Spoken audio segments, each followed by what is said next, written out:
Qual a melhor garantia para o seu contrato de locação? Não sabe? Acompanhe então esse vídeo, porque a finalidade dele é apresentar para vocês os modelos, as possibilidades de garantia, de caução, as possibilidades de trazer mais segurança para o seu contrato de locação. Para mostrar para vocês quais são as modalidades, a gente só não pode esquecer que para que a gente opte por qual modelo de garantia nós vamos colocar no nosso contrato para trazer essa segurança que o locador precisa, para dar mais tranquilidade para ele na hora de locar o seu imóvel, eu não posso deixar de fazer a análise do crédito, que é a primeira fase, a primeira etapa da locação. Na verdade, para a gente aqui, a segunda etapa da locação. Depois do acordo das partes, a gente vai para a análise do crédito. É na análise, quando eu enxergo, quando eu identifico a capacidade de pagamento desse inquilino, é que eu solicito para ele qual é o modelo de garantia que mais vai me trazer segurança. Cuidado aqui. Por que eu falo que depende da análise de crédito? Porque você não pode solicitar para o futuro ou para o provável inquilino uma garantia da qual ele não tem a capacidade de suportar, porque a gente vai ver que tem garantia aqui que tem custo, e quanto mais segura é a garantia, maior o custo para o inquilino. Então a sua função, seja lá você corretor, imobiliária, proprietário de imóvel, a sua função é chegar nesse equilíbrio. Analisei o crédito, qual é a garantia que é capaz do meu cliente, do meu futuro locatário pagar e que essa locação ela se concretize, tá? Então, isso a gente depende da análise de crédito para que a gente escolha uma dessas garantias. E é delas que a gente vai falar agora. Vamos lá. Primeira possibilidade de garantia é a caução. E na caução, muita gente confunde e acha que a caução é somente aquele modelo em que o locador exige 2 aluguéis de garantia, o pagamento de 3 aluguéis antecipados como garantia. Cuidado, hein? Quando eu falo de caução, e isso é bastante utilizado, eu posso solicitar outro tipo de caução que não o dinheiro, que não os 2 aluguéis, que não os 3 aluguéis, que aliás, dependendo do tipo de locação, hoje a gente tem utilizado muito pouco a figura da caução.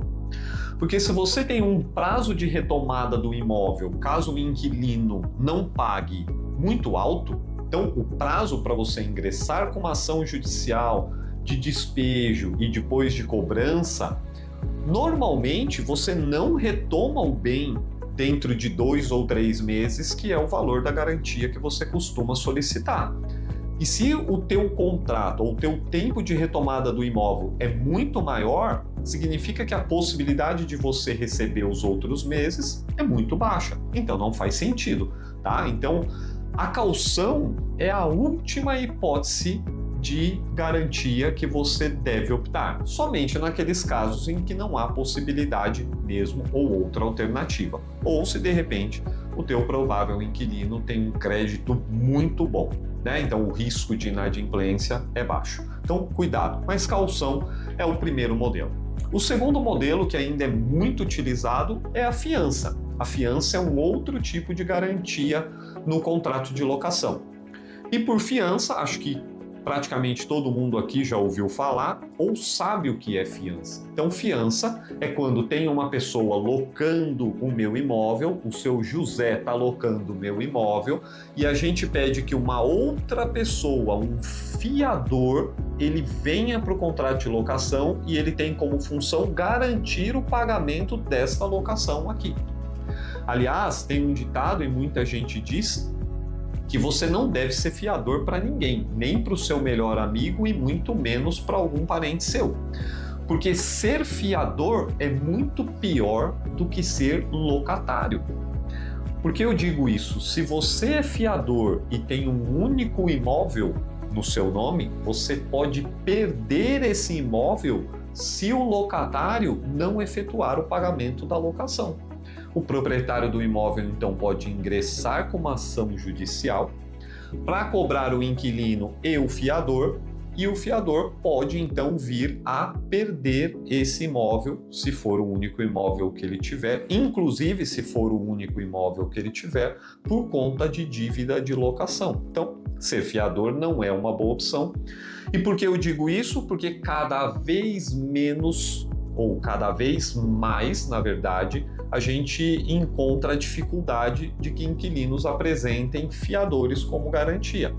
Pode ser um bom negócio? Pode, mas você precisa ter certeza que esse fiador ele tem alguma coisa de patrimônio para garantir o pagamento. Cuidado com isso, tá? Se você pega um fiador pelo simples fato de trazer uma garantia e esse fiador não tem patrimônio, não tem grana, não tem capacidade de pagamento, você está só complicando o seu contrato de locação e não está trazendo nenhum tipo de garantia para ele. Tá? Então a fiança, ela também você também pode optar por ter como garantia a fiança, mas você precisa tomar muito cuidado aí com a análise de quem é esse fiador.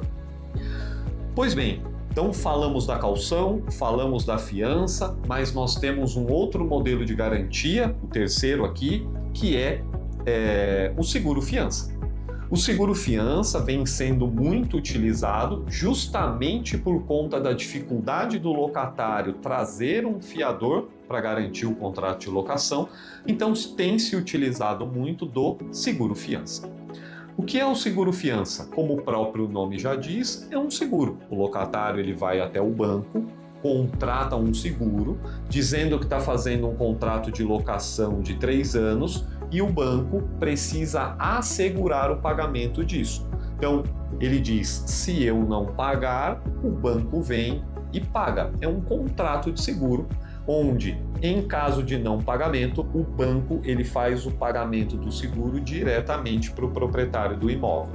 É uma boa garantia. Qual é o problema? Ela custa. Então, para o inquilino, ele tem que pagar a contratação do seguro. E claro que tem uma variação muito grande, mas em linhas gerais, o valor do seguro ele corresponde mais ou menos a um valor de aluguel a mais. Então é como se o inquilino pagasse um 13º valor que é referente ao pagamento do seguro fiança. Então é uma boa garantia, depende da análise de crédito, da condição de pagamento e fazer com que essa locação aconteça. Mais 2 modelos vamos trazer. O quarto é a fiança bancária. Então, o terceiro nós falamos de seguro-fiança, é um contrato de seguro. Então, eu assino um contrato, tem um limite de cobertura, até aquele limite de cobertura, o banco indeniza o locador. A fiança bancária é um contrato diferente, é um contrato utilizado para as locações high ticket, locações de valores maiores, então locações a partir de 100 mil, 150, 200, 250 mil reais. Costuma-se solicitar como garantia dessa locação a fiança bancária. Olha o nome, fiança bancária. Literalmente, o banco é o fiador do locatário, do inquilino.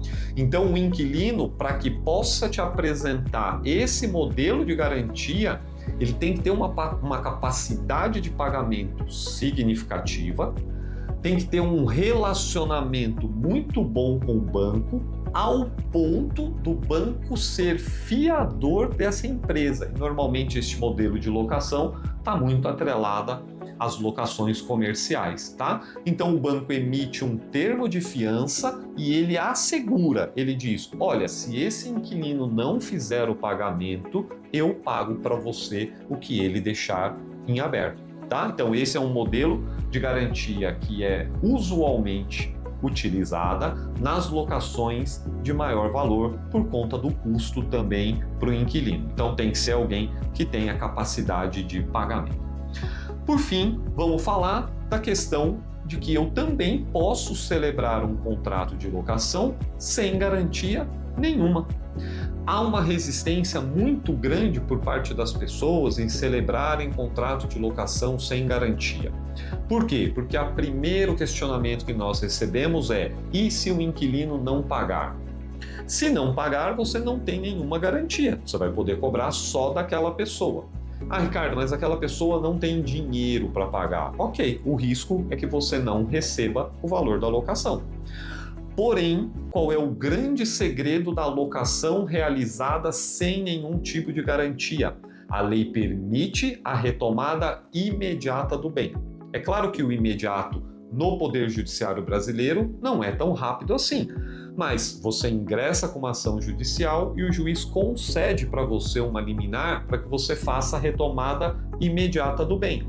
Então, uma ação de despejo, e aqui utilizando como parâmetro São Paulo, que pode demorar aí 1 ano, 1 ano e meio, 2 anos, dependendo do problema que você tenha para retomar o bem, num contrato de locação sem garantia, você pode conseguir aí, a retomada desse bem em até 3 meses. Então, o que você tem que perguntar para o teu cliente é: caso o teu inquilino pare de pagar, o que é que você gostaria? Receber o preço, mesmo que demore 2 anos para que ele saia, mas receber todos os valores? Ou você gostaria de retomar o bem imediatamente e já ter a possibilidade de locar para outra pessoa? Isso vai depender muito do posicionamento do teu cliente, tá? Mas sem garantia, permite a retomada imediata do bem.